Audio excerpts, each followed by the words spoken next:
Tapos si Richard Del Rosario together with Jason Webb, Dominic Uy, Eric Reyes, and Yakalim in Game 1 of this best-of-7 final series.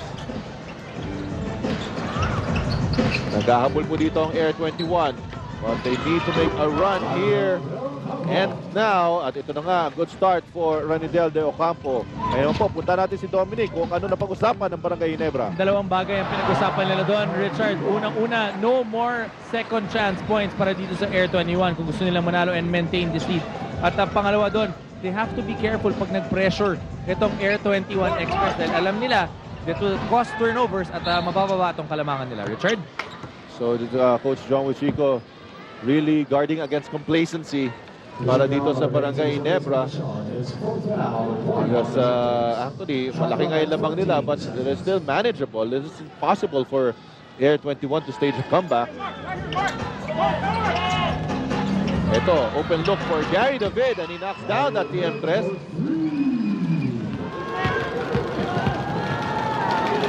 So ito ngayon si Rafi Rivas in the free throw line.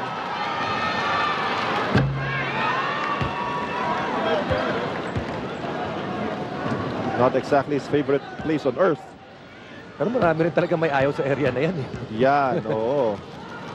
Kasi pag nandiyan ka, lalo na to, mag-isa ka lang dyan, lahat ng tao, over 16,000 fans, and the millions watching on TV, sa'yo nakatingin eh. Nakaka-conscious yata yun. So, especially on technical free throws because you're all alone. Diba? Dalawa pa yun. Yung mga ano dun. Playground. Ito na naman, naiwan yung depensa ni JJ Helterbrand all the way open lane to the basket. He has 9 points. Homer Se posting up Junti Valenzuela. Former teammates at Red Bull. You know, Barangay Ginebra, what they're doing is they put their power forward on Ranidel de Ocampo dahil si Ranidel de Ocampo mas magaling pumoste. But ito si Homer Sen, not bad at that post as well. And he has also been causing problems para dito sa Barangay Ginebra. Egay goes inside, kicks it out to Gary David. Yes! You know, tira ni Gary David sa quarter nito, much more in rhythm. 4 seconds to shoot for Ginebra. And a miss by Alexander, but he gets his own miss. Oh, that is very frustrating para sa Air 21. No, that basket of Alexander, just typical of what he brings to Barangay Ginebra. Never gives up on the play. Miski nagmintis siya, sa kanya pa rin napunta yung offensive rebound. And he does not panic, eh, no? Kaya nga kahit wala ng oras sa shot clock. And that's a good play for Ranidel de Ocampo. Getting in a good scoring position against a smaller defender. Ito, nakuha yung 4th foul ni Junti Valenzuela.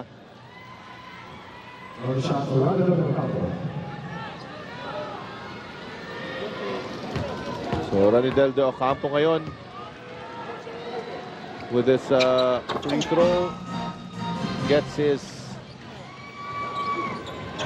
15th point of the ball game.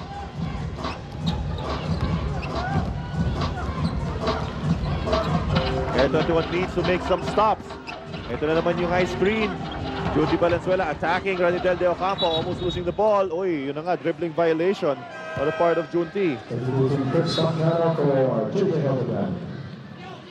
Bacana checking back in. Did a good job in the 3rd quarter.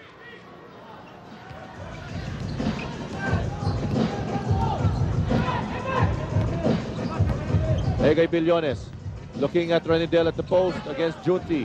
Nag-aabang si Alexander. Cross-court pass to Gary David. And he knocks down the TM3.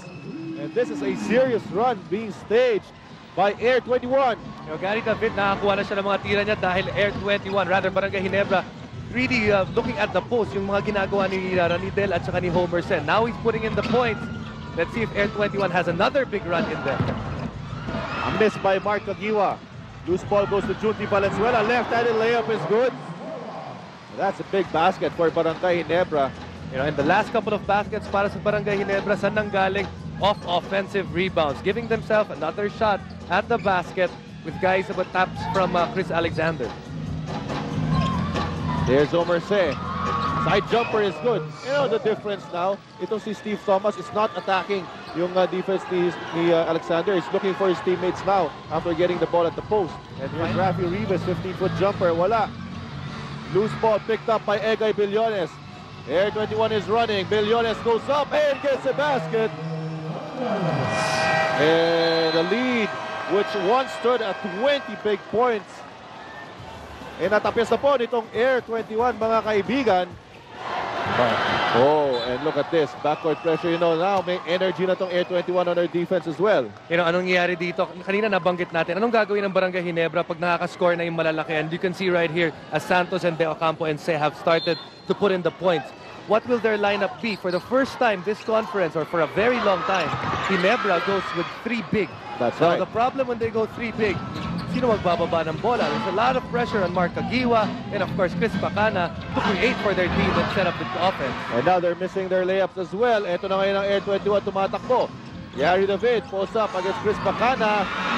Too short. That has been a big basket for Air 21. You know, those last 2 shots of Gary David could have had some more time, could have set up his team for a better shot. He took those shots with less than 6 seconds gone by in their shot clock. Here's Mark Aguiwa. Posts up. 15-foot jumper is good.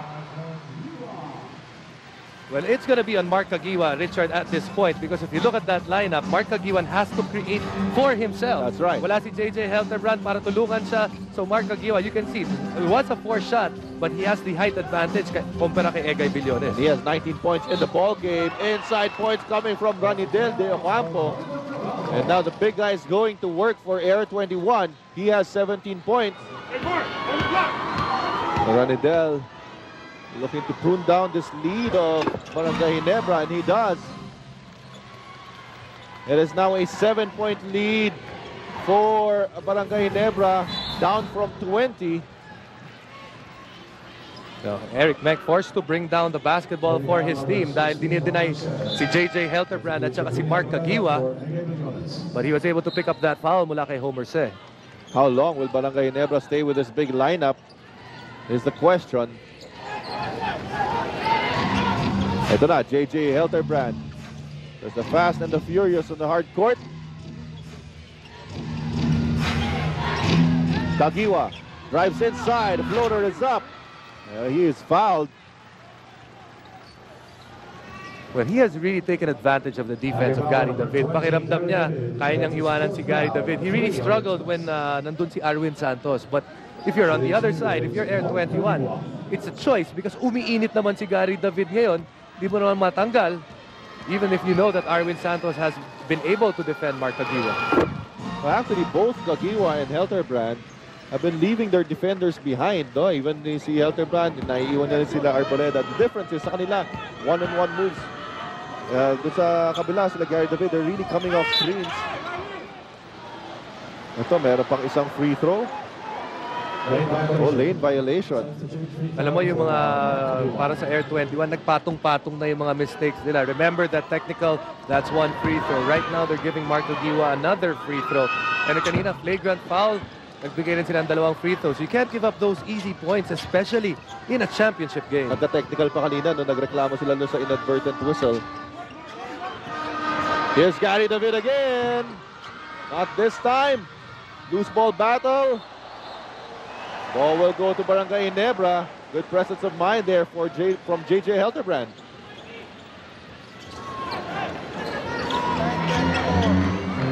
Nearing the halfway mark of the 4th and final quarter. All of a sudden, we have a ball game. Ito na ngayon, naiwan na naman yung bantay ni JJ Helterbrand. Wala. Putback is good for Rafi Rivas. Willie Arboleda just struggling to stay in front of JJ Helterbrand. Tried to go over the screen. Pasang-pasa yung ginawa niya. And JJ just went the opposite way. Oh, now it's Barangay Ginebra's turn to make a run. You can sense it right now. Momentum is swinging on their side. Aguiwa goes to his strong side. Misses that layup. Looking for a foul. And now it's a 3-on-2 break for Air 21. Ranidel De Ocampo goes all the way. Nothing else JJ Helterbrand can do about it. Ranidel De Ocampo with 20 points. At karamihan dito kay Ranidel, galing dito sa 4th quarter as they are trying to overcome a 17-point lead coming into the 4th. Here's Aguiwa, is bumped by Gary David. Gary David just can't stay with Mark Aguiwa.